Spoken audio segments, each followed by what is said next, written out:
This podcast represents the opinions of the hosts of the Laugh Cry Club and guests on the show. The content here should not be taken as medical advice and is for informational purposes only. And because each person is so unique, please consult your healthcare professional for any medical questions. While we make every effort to ensure that the information we share is accurate, we welcome any comments, suggestions, or correction of errors. Hi, everybody. Welcome back to the Laugh Cry Club. Woohoo! I'm Joy. I'm Rebecca. I'm Chelsea, and if you're an imperfect human who laughs and cries, then this podcast is for you. Welcome, everyone. Welcome. We have a special guest. Yeah, we We're do. So excited. We're so Very much so. And we just can't hide it. Look at our faces. We can't hide it.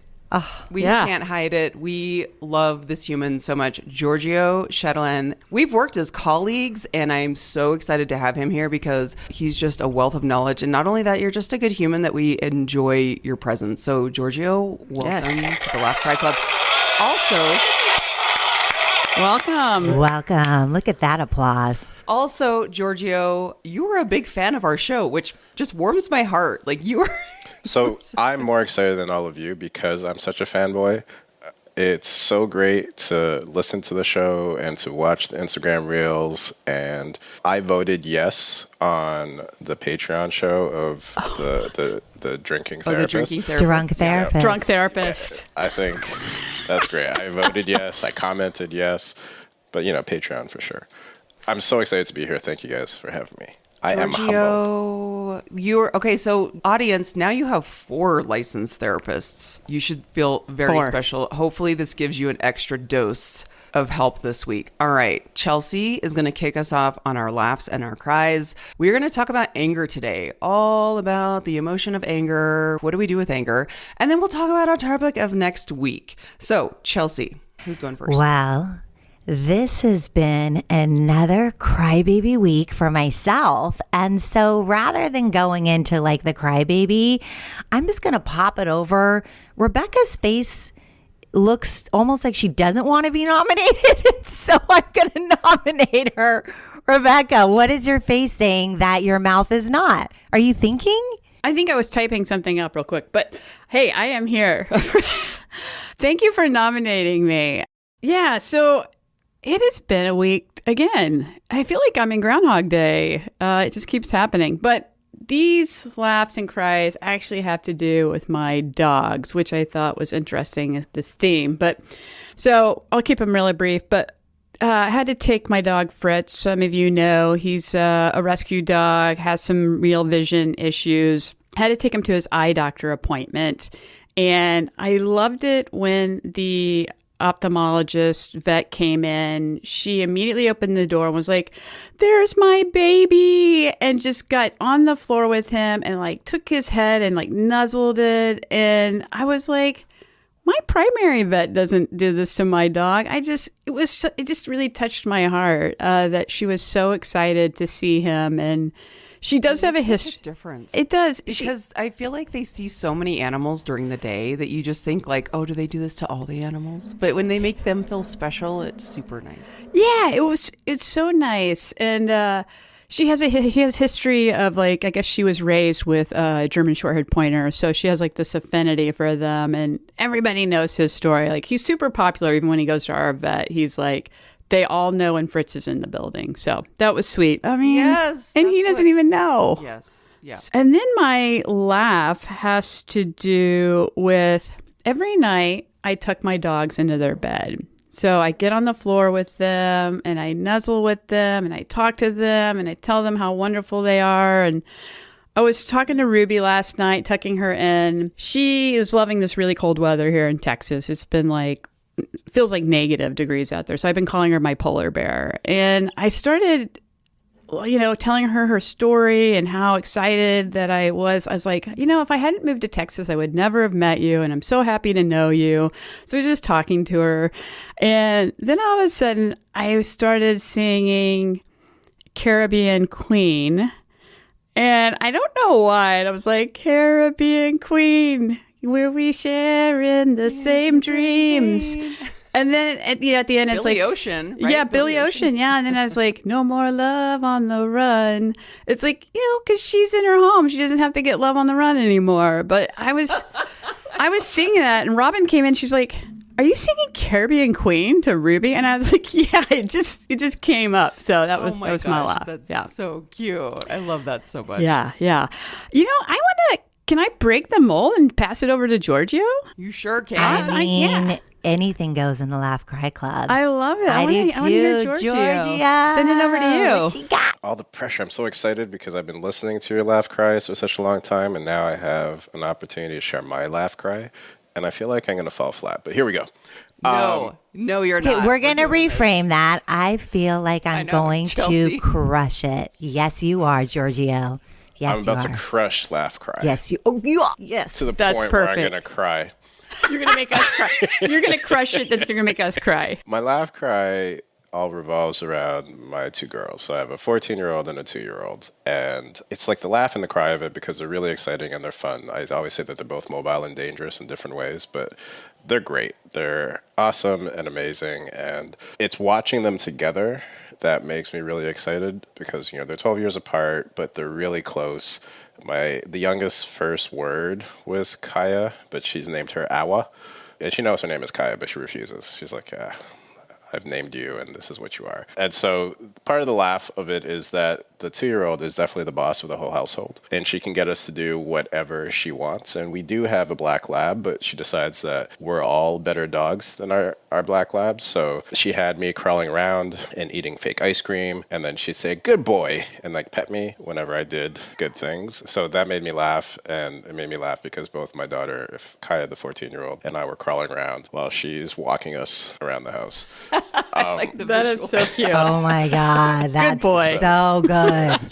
So it's great. So, my wife is laughing. We're all laughing at this thing. And my 2-year-old is super excited and happy and appreciates that we're obedient. The cry part of it is because of how much I really just love being present is catching moments of the two of them hanging out and just like being. And so, my softness, they're my heart, they're everything I am. Even talking about it makes me emotional, but I love just being able to be present and witness those two in their relationship. It's so special to see siblings together. And I think as a parent, we are, I would say like kids just keep it real, right? Like they are so present. They're so in the moment that you can't help but hope to catch the contagious part of being present. And I do want to say a funny thing. Miles's big insult when he was like 3 or 4, if he was gonna like stand up to a bully, he would say, "No, bad dog." Like that was his. Oh my gosh. Yeah, that was his big insult. Or if he wanted to threaten you, he would say, "I'm gonna eat all your dinner." Those were his things as a toddler. I mean, like, right? I feel like we should just start using that. Can we use that? Yes, please. Yeah. You're a bad dog. And Louise has come up with this thing, and I don't know where she got it from. When she says please, she'll put both her hands on her cheek and go, please. And That's so we have to give her anything that she asks for.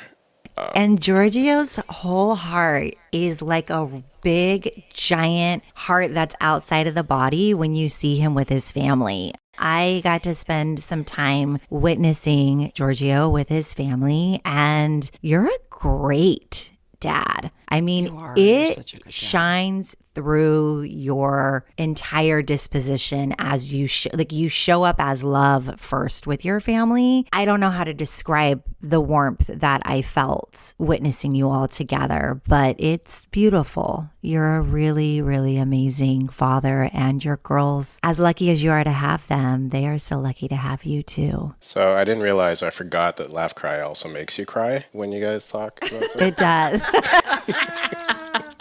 Surprise. We're going to talk about feelings and feel our feelings. Giorgio, you get to Oh. nominate the next person. All right, let me nominate Joy. Okay, thank you for the nomination. All right, my laughs and cries this week. Actually, my cry was a little bit older, but I really wanted to tell it still. It was a couple weeks ago. I think I texted Rebecca and Chelsea when this happened, but it has to do with I needed a new vision provider. And with my new town, I was looking around trying to find people that accepted my insurance. And I found someone that when I did all the paperwork online, it, said it accepted my insurance. So I make the appointment and I made it pretty quickly. They were able to get me in the next day. So I'm like, great, because I need new contacts. And I drive over there. It wasn't a far drive, but I get there and I'm at the desk and the guy goes, oh, and by the way, we don't accept your insurance. And it was one of those moments where I was feeling super hormonal, and also just, I think sometimes I'll still get this mode of change was hard. I was in a routine at my old house for 16 years where we lived, and just the idea of having to change and be reminded that I have to do all this over again of establishing my world. I was like, okay, I think I'm going to pass and I'm going to find someone under my insurance. And then I went and sat in my car and I cried. It's I can laugh about it now, but it's in those moments where you just kind of get a rejection and you're like, wait a minute, I wasn't expecting that. And you get teary. That's exactly what happened. I texted you guys. I was like, just so you know where I'm at. I just cried in my car because of someone not taking my insurance. Because it sucks, right? You're It trying does. to find a provider. You not only thought you had somebody, but you took the time to do all the steps, to get ready, to get in the car, to drive. You're ready to complete this kind of, I don't know how you feel, but I think it's an annoying, annoying. Yeah, it's something you have to do because seeing is pretty important. And then you're I don't want to, it just sucks. It totally sucked. I was able to quickly get over it, but it was just a moment where normally I think I would try to choke back the tears, and I was like, you know what, just let it out. Just you're 90 seconds. Because 90 seconds. Yeah, let it out. And I truly did feel better, and I went to Costco and went about my day, and it was fine. My laugh is kind of sweet, silly. It's just about my husband. I told you I laugh almost every single day with my husband, but the SNL 50 show was this week. So 50 years of SNL. They had a concert with every celebrity was there. It was so cool to watch. They had it on Peacock, so my husband and I were watching it live. But my husband is probably Pearl Jam's #1 fan. When I say #1 fan, he has been to, I think, 50 shows. It is just so cute. So Eddie Vedder performed and my husband lost his ever-loving mind. So I'm sitting there and I was just laughing. So I started taking video of him because the way he looks at Eddie Vedder is the way that I want him to look at me. And I'm always like, you need to So we made a joke because I was because the way he was just my husband's really a music nerd, knows the deep cuts. And Eddie did this play off of Elvis Costello, something that Elvis Costello did this performance and started a song and then stopped it and then went into Radio, which was not supposed to really be on the airwaves at the time because it was all about what's wrong with the radio. So my husband knows all this history, and Eddie reenacted that. And his mind was blown that Eddie reenacted that moment of Elvis Costello. And the way that he was just in awe. I love watching him watch things that make him so happy. So I video recorded it and I was like, look how obsessed you are. And so we had a good laugh about that because I posted it on my social media and I was like, find someone who looks at you the way that my husband looks at Eddie Vedder. That is so cute. Was he crying? Did he have sunscreen on by chance that evening? Yes, yes. Thank you for that callback. I bet he did, Joy. Good callback. Yeah. Where, he's having a moment. I do think he gets teary, but he hides it well. With the sunscreen. With the sunscreen. Protecting his face and causing his tears to release. That still makes me laugh, where I was like, are you having a moment? He's like, no, sunscreen's in my eyes. Oh, okay. Good laugh. All right. I'm passing it to Chelsea. Wow. Hugs. Well, y'all. It has been a really intense week. My laugh is a really sweet laugh. So my daughter plays club volleyball. I think I've talked about this before. She's 14 years old. She's a young 14-year-old. She plays up. So she's in 16U, which it's pretty competitive. You travel all over to go to these things. And there was some, I don't know, I'm going to say adversity on the team. And 4 girls basically were like, oh, I can't make it this weekend, which left 6 girls to travel 6 hours to Louisiana. and play positions they don't play, which is all the way around. It was, as a parent, my heart was holding on to like a lot of big feelings that I had about what that's like to have a team and have your team at this age, just like, oh, we can't make it. I have a lot of big feelings about that. And I have a lot of admiration for the determination that was happening amongst these girls and parents of people really coming together, which was really beautiful. So we had this road trip together, her and I, and the whole thing is laughing. Like, I think I'm 16. I like a lot of like NWA. So I'm like doing a lot of dancing in my car, a lot of cursing. She likes to Snapchat me and make fun of me, which I didn't know she's been doing for apparently like years. That is so funny. So she'll Snapchat you without you knowing and like send it to her friends. Well, I guess, yeah, post it publicly. Like, yeah, my mom. So there's famous. Yeah. So, I mean, and I like dance my ass off. And I really like having, well, I'm in a rental because my car is a lemon, which is a whole other thing. So I'm still in this rental car. Wait, your new car? Yeah. No. Yeah. Call up Ronnie. Oh, I'm in with like the consumer affairs right now, but that's a whole other thing. Okay. We'll wait for the So anyways, but you can push the button so you don't have to push the gas and you don't have to steer. So like I can really like, I am popping, I am bumping, I'm in it, I'm in the whole thing. So I danced for a good 6 hours and we just laughed and laughed and laughed and had so much fun. Fast forward to my tearfulness is they compete in this tournament. They take third out of 13 teams, which is phenomenal because they're playing up. Most of the team is 14 years old. They're playing in 16U. And my daughter says to me, Mom, I have to tell you something. And I said, what? And she goes, every time before I serve, I say the words that you said to me every day as a little girl. I'm smart, I'm important, I'm pretty, I make good choices. Mommy and Daddy love me no matter what, which makes me smile and cry. So her entire life, since she could say her first words at all, every single night I would hold her little face and say those words and teach her to say those words back, her and my son, for their whole lives. And now they're teenagers. So obviously I don't do that.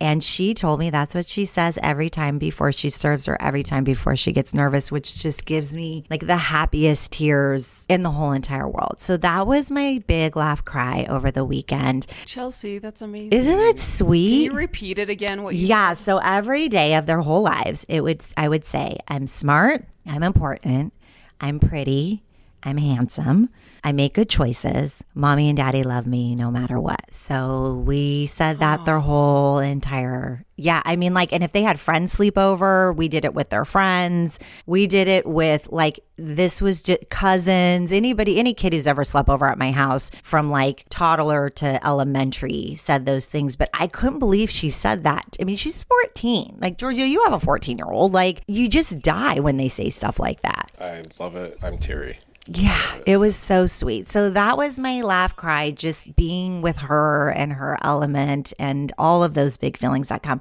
And then my big cry was yesterday. So we went in to get scans. We've been in Birmingham for the last couple of days to see if all this stuff that's been going on with my husband is working. We were in a really good mood. We were feeling really positive about it. And I brought Starburst jelly beans and we were waiting to meet with the oncologist and I'm like, hey, like, look what I brought us. And I'm like pulling out of my pocket and I'm like shoveling Starburst jelly beans. And this human looks over at me and I can't tell whether it's a male or a female because they are going through cancer treatment too and are so emaciated that there's just nothing like but teeth and a beanie. We make eye contact and the person smiles and I smile and I was like, do you want some jelly beans? And they say, you're so kind. No, but thank you. And so I'm eating jelly beans and I'm feeling really excited about the results that we're going to get. And I hear, I'm going to fall out. And I look over and I'm like, did you just say you're going to fall out? And I get out of my chair and I go over and I like put my arms on this person and they smelled like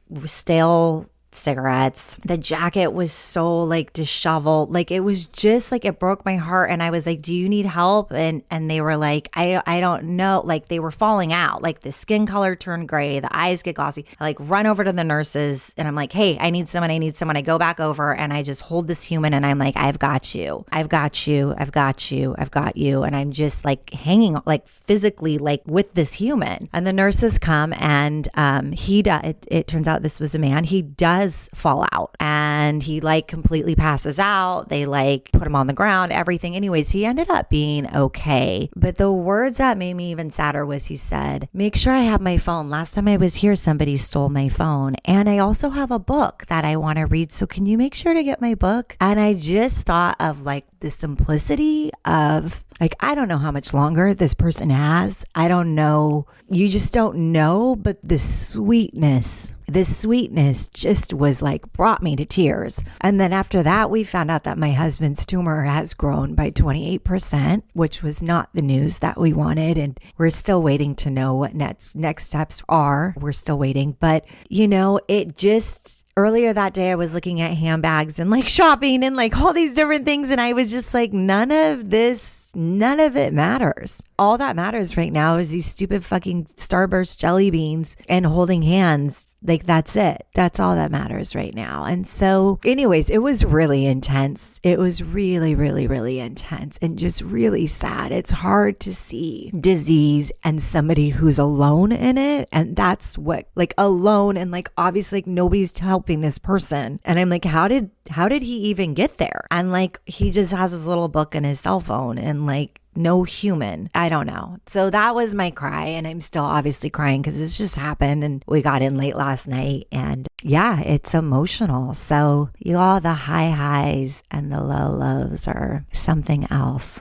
Chelsea, I want to say thank you for sharing that. I know it's really hard to be vulnerable like that, but I think it helps so many people. Thank you. And you're right. It's like bringing it in. I mean, it's going to get me too. Like, let's focus on what's really important. Yeah, because all you have is time and love, and everything else, you know, and I know I'm in a first world problem. That is a privilege when I can go, even like my stupid car, right? Like I'm going to be in a lemon law thing. And I'm like, who cares? It's fine. Like, who cares? So there is the beauty of the who cares about those other things. And those other things matter too, you know, and I can't wait to get back to when it really does matter. And so I think, you know, there's just room for everything in life, but we all go through these heavy periods in different ways. And I think this will help to bridge us into our topic that we're going to go into, which is anger. And our emotions are valid, whether it's a small thing that pisses you off or a big thing. Our emotions matter, whether it's crying in the car over, you know, the insurance thing, that matters. The guy falling out at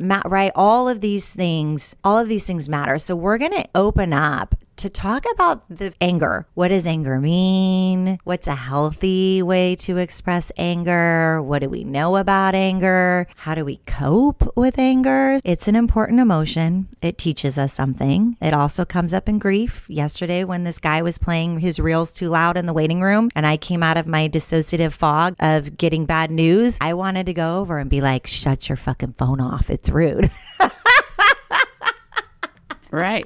Yeah. Oh my gosh. I would have been like, you can have my AirPods. Yeah, Yes, I was getting heated. And then I remembered. So we can start with the fun fact that anger is typically a secondary emotion. So underneath anger, we have sadness, we have helplessness, we have shame, we have all of these other things. And that moment when I wanted to tell this guy to shut his phone off, I was feeling pretty helpless, really sad, very stuck. And then I had the trigger of it being in a quiet area and I was really spaced out, and that dissociation, which means you're shutting down, your brain's overwhelmed, it's completely shut down, in case listeners don't know what that word means. So it's really like spacing out, but your brain's taken in too much information, it shuts down, and there's a numbness that happens that feels better than the other emotions. And then that guy's phone was like nails on a chalkboard. It was instantaneous, like where I was going to. My revenge brain, my shadow self, really wanted to go over there and do something aggressive. My logical, responsible self who knows about therapy tells me it's okay to feel this way.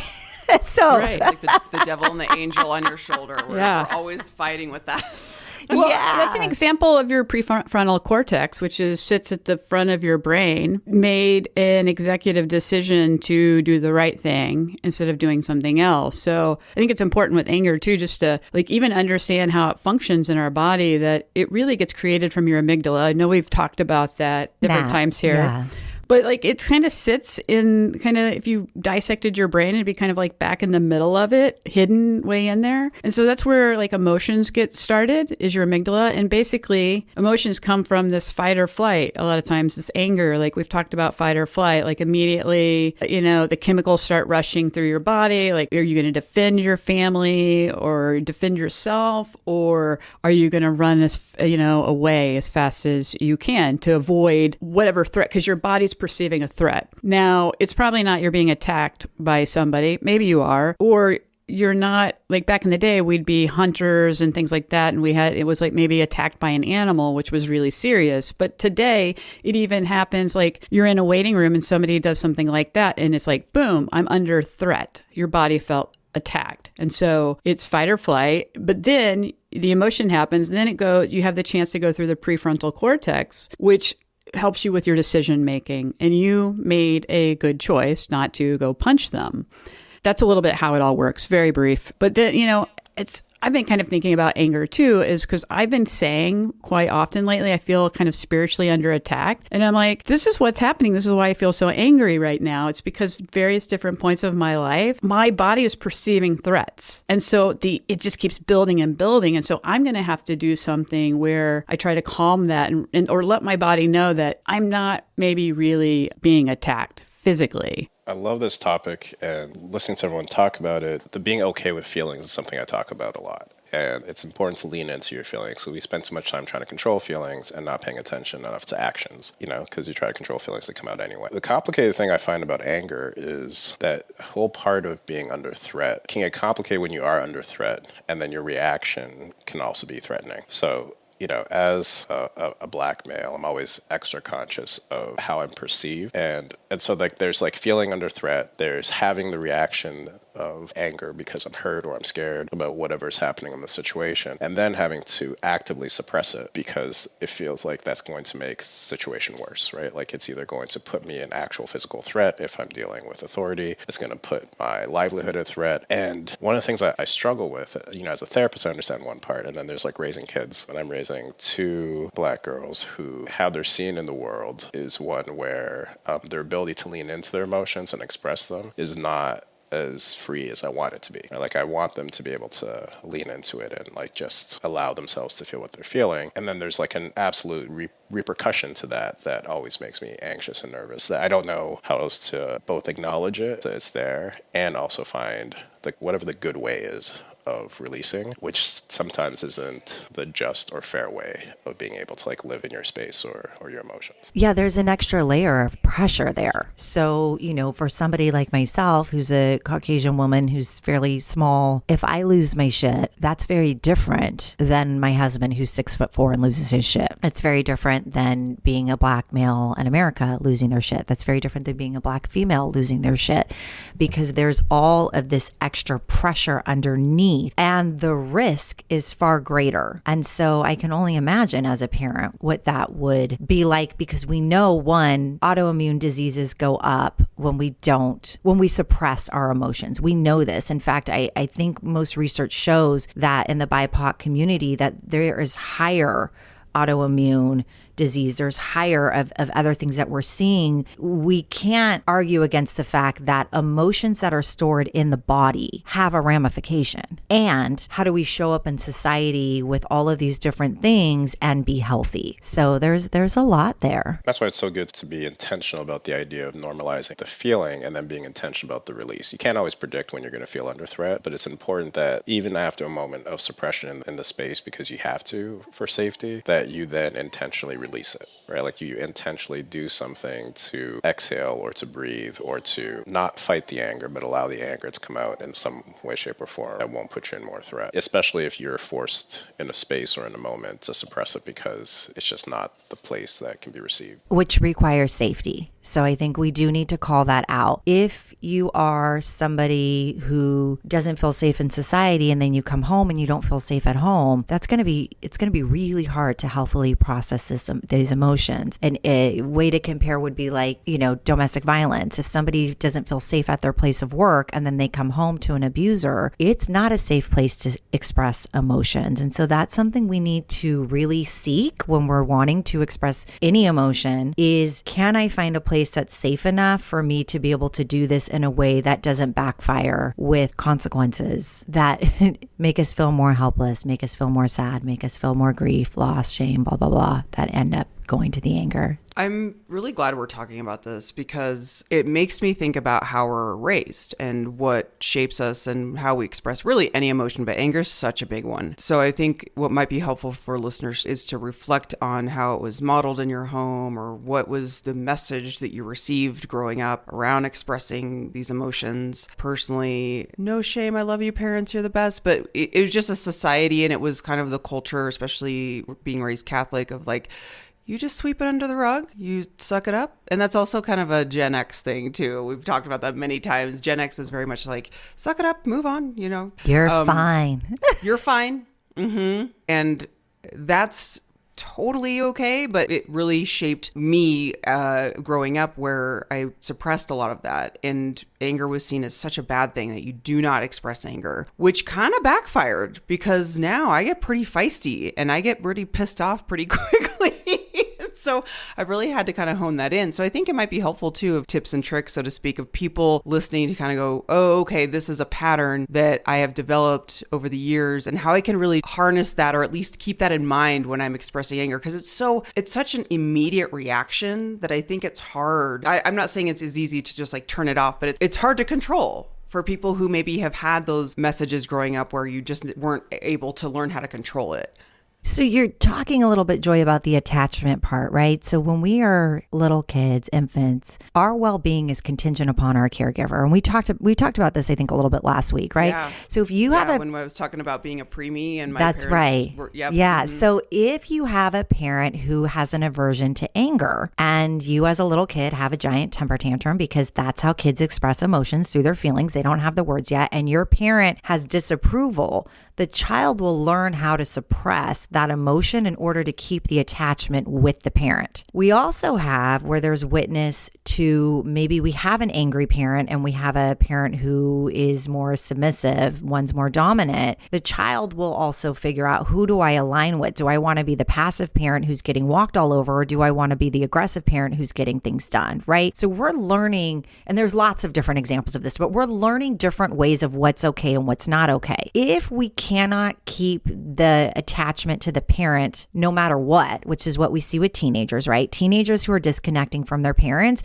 they're not getting their parents' approval anyways. They're going to do whatever they want. They're going to express all their big feelings because what difference does it make? They don't have to, they're done trying to connect with somebody who's not connecting. So this goes on in all different ways. I was a very quiet, shy, painfully shy, introverted child. I mean, I couldn't even get babysat as a kid. My dad had to take me to work with him because I was so painfully shy. And when my parents split up, all that anger that I had suppressed because that wasn't a thing that was okay for my dad, but not okay for anybody else in the family to really have. I mean, I started getting in fist fights in 5th grade. Like, it was ridiculous. Like, I went from introverted, sweet, quiet to all of a sudden it was like, explosion. So we know that these emotions are going to come out at some point. This is where we see the overreactivity. So we can talk about that too. Healthy, how do we know what's healthy between not healthy? Right? Healthy is it's happening right now. And I'm recognizing that maybe I have a trigger and maybe I have a wound and I can put a boundary in place with this. Unhealthy is I'm reacting completely out of proportion to what's going on and I'm taking it out in a way on somebody else that they don't deserve it. So that is kind of a little way to think about that. I always think about road rage. Whenever I think, because it's such a like low-hanging fruit for people to just take it out on strangers. And so whenever you're driving, I see it every day where people are like weaving in and out and like tailing someone. And it's such low-hanging fruit. But that's like perfect example of like how anger is taken out on like the most random situation where they're reacting versus really sitting back at it. I'm always like, why is that person so angry? I want to ask Georgie a question. We're talking about anger and we know it is healthy to express, right? But there's also unhealthy ways. And how do we, especially for populations or anybody that was raised in maybe in a particular way where it's like, don't have the feeling, we know it is healthy to have it. So do you have any suggestions on like, how do you know when it's okay to express, or how do we express it where hopefully we might be received in the way that we're, or that it's received and we're being heard?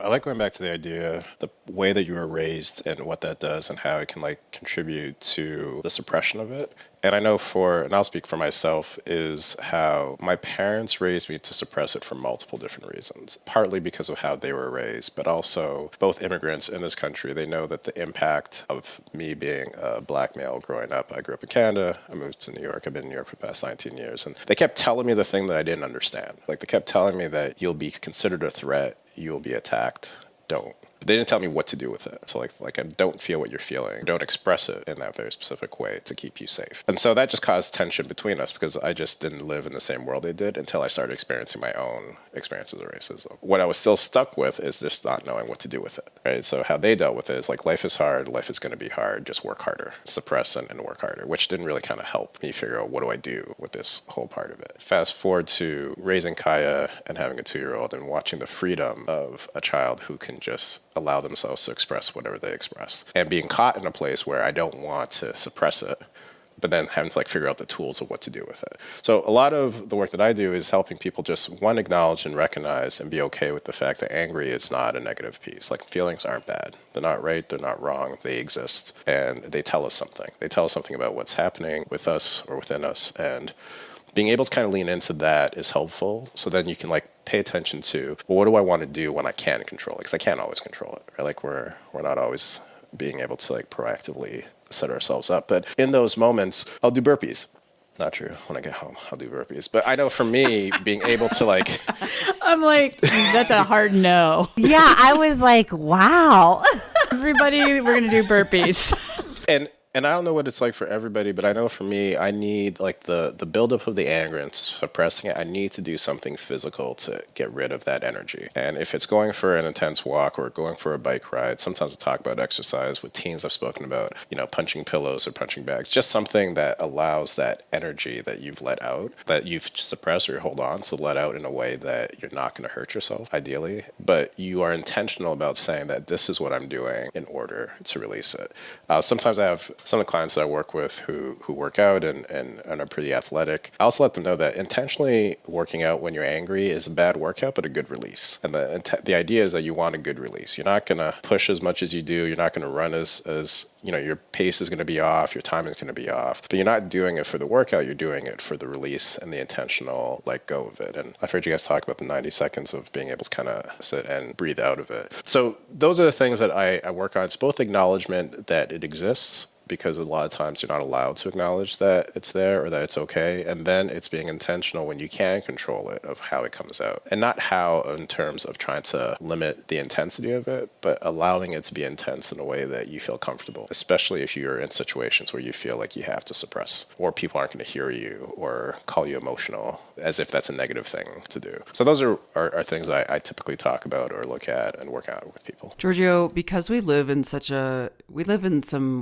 wild times we're living in. The daily injustices, frustrations, news cycles, that is something that I feel like a lot of people and our listeners are angry about. And it's almost like these little tiny angers throughout the day. How do you manage that? I'm selfishly asking too for me.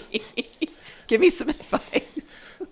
I've had this conversation too. We're intentional about what I engage in and when. I've chosen not to wake up and listen to the news. I've chosen when I want to tap into social media and the news because of, for me anyway, the onslaught attack that I feel constantly in the 24 hours news cycle and what the news cycle is kind of caught up in now. You guys have spoken about it, and we talk about it with our clients, paying attention to triggers and understanding and knowing what that means and what that looks like. And so if I'm going to listen to the news, it's not before I start my day. It's going to be at a place where I feel like I have a good coping mechanism before and afterwards. And then if I'm walking our energetic dog, then it'll be during that walk, and then we'll both walk faster and she'll get her energy out and I'll be good. And then also deciding, what do I have control over in any of these circumstances? Do I want to advocate? Do I want to get involved? Do I want to be more protective of my home? Do I want to kind of create a space of more conversation in that space? And look what that means. I think the idea sometimes is that people feel like if I just not paying attention means that I'm retreating, but it's being intentional about the boundaries in the space that we need to create the space that makes the most sense for us kind of heal. And so listening to the news right now, and especially with social media, it's just hard to like sift through what's true and what's not. What should I be reactive to or not? It's like it's a system that's set up to create anxiety and to create fear and to have us be reactive. There's also an administration that loves and appreciates the chaos. So it's looking for the things that ground me and anchor me within that chaos so I don't get too caught up in the spin. You have to have a game plan to go into all of this. We aren't meant to have all of this information coming at us 24/7. We did a podcast a while ago about how to consume news in a way that's more healthy, and I think this kind of leads into it too. But this environment really feels angry. The environment of the administration, social media, everything that's kind of coming out, at least in the United States, well, and beyond, is really feeling that. That's such a good reminder of how we can create our own environment of what we pay attention to. And it's not to say you're ignoring it. You're putting boundaries on something that is going to protect your energy throughout the day. And I think a lot of people will benefit from that advice for sure. I also feel like when you can be intentional about your release, it allows you to pay attention to what is actually sitting underneath the anger, which is an environment of a lot of fear and hurt and anxiety. You guys have spoken about that. And so for me to be able to kind of see where the other person may be coming from or to understand, I need to release my anger to then be able to even get to a place where I can empathize with someone else's situation or what's happening. And like in anything I'm paying attention to right now, just nationally and globally, a lot of anxiety, a lot of fear of identities being imposed on and what that means. And, we were talking about threat before. People are feeling threatened about who they are, what they mean, and what that looks like and how well they'll be received for whatever side you're sitting on. And then it comes out in anger. But we can never get to that point if, one, we're not intentional about our release or how we're dealing with anger, and then we're just reacting to anger that gets violent emotionally. Yeah. And one of my boundaries, as you're talking about like your boundaries of when you consume, is I'm not going to read the comment sections right now because that makes me mad. So I'm going to try to really be careful about that. Can we end with a question, round robin, of putting our therapist's hats on? I mean, they're always on. Of what's your, I hate to say go-to, but something that you talk about with clients around anger, of like a tip and trick, to quote Chelsea. And maybe we can give some tips and tricks for our audience around handling this lovely, wonderful emotion that teaches us so many things. Well, I love a good tip and trick. It's my favorite. When I'm working with individuals who have anger, I think it's really important to validate that there's a wound. So that's where I want to start with them, is like, this is there because there's a wound. It's proof that there's a wound. And when we can have compassion for that wound, when we can seek to understand that wound, which does happen, Giorgio, to your point, we have to release the anger. We have to calm the nervous system so we can get into safety. And when we get into safety, we are able to take in new information, right? So if someone's pissed, I'm not going to be like, well, there's a wound, let's like that's pretty invalidating. We want to meet emotion with emotion, meet logic with logic, and we want to feel the feelings, what's happening in the body, how are we connecting in the body, how do you know your body's saying this, what are the thoughts that are connected with it? And then once the hyper arousal part is calm, that amygdala, that part of the brain, and we can go into the reasoning part, then we can start to get to the deeper layer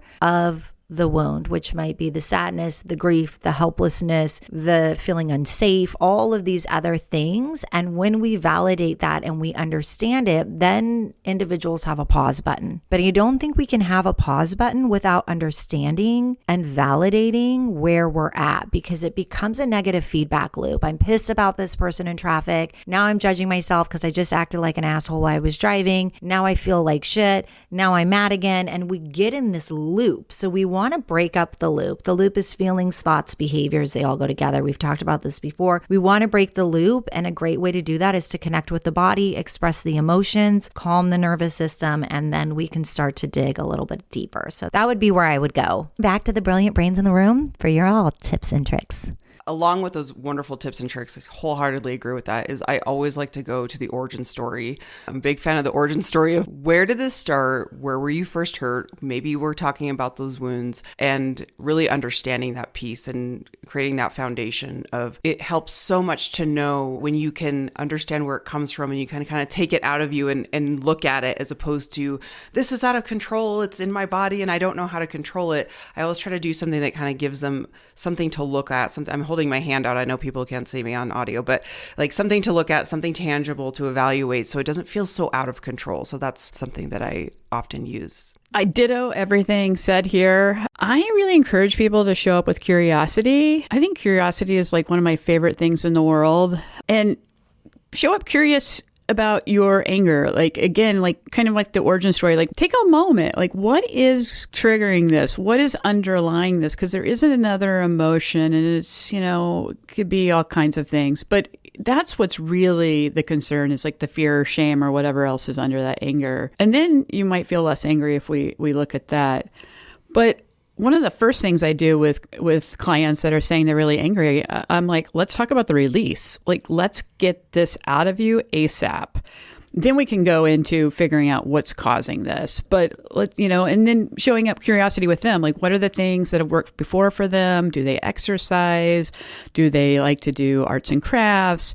Do they read? Whatever it is, we can find a way to use their hobbies, skill set to release that anger in a healthy way. And then once we start releasing it, people can start to feel a little bit better. And then we kind of get that moment where it's the temperature has gone down in the room, and now I can look at what's really causing this. So that's what I suggest. Giorgio? Feels like ditto is 2. I want to say 3. I agree with everything that you all have said. And I guess for those who are angry and already know it, but some people don't recognize that they have anger because they won't acknowledge that what they're experiencing or what they're doing is coming from anger. And so the importance of being able to acknowledge and name, like acknowledge that you have this feeling, name the feeling that you have so that you can start being okay with it. Therefore, you can go into the origin story. You can also talk about the release, whatever it is that can really help you go. But acknowledgement is powerful because it's not necessarily an action, or it doesn't feel like it's an action, but it's great to know that someone else can understand and hear that this is what you have and it's okay to feel it. Yeah, and with your therapist, it's great because we love big feelings. Yeah. So we're in. I mean, when I had my office, I would tell the parents, like, it's going to get loud in here. These kids would be stomping. We would go walk and talk. They'd pick up acorns. We'd throw it. I'm like, you can say every bad word you want. Say whatever it is. Say all the things. Yeah. Because when we internalize anger, not so fun fact, it turns into depression. So what we internalize will turn into something else. So scream in your car, punch a punching bag, vent, not forever, put a time limit on it, to really, I don't recommend journaling when you're pissed because typically you just get more pissed and you find more evidence to support being pissed. Physical, try That's to do a fact. something. It is. People are like, I wrote about it and now I'm going to kill someone. And I'm like, I started making a list. Do not make a list because you will always find evidence.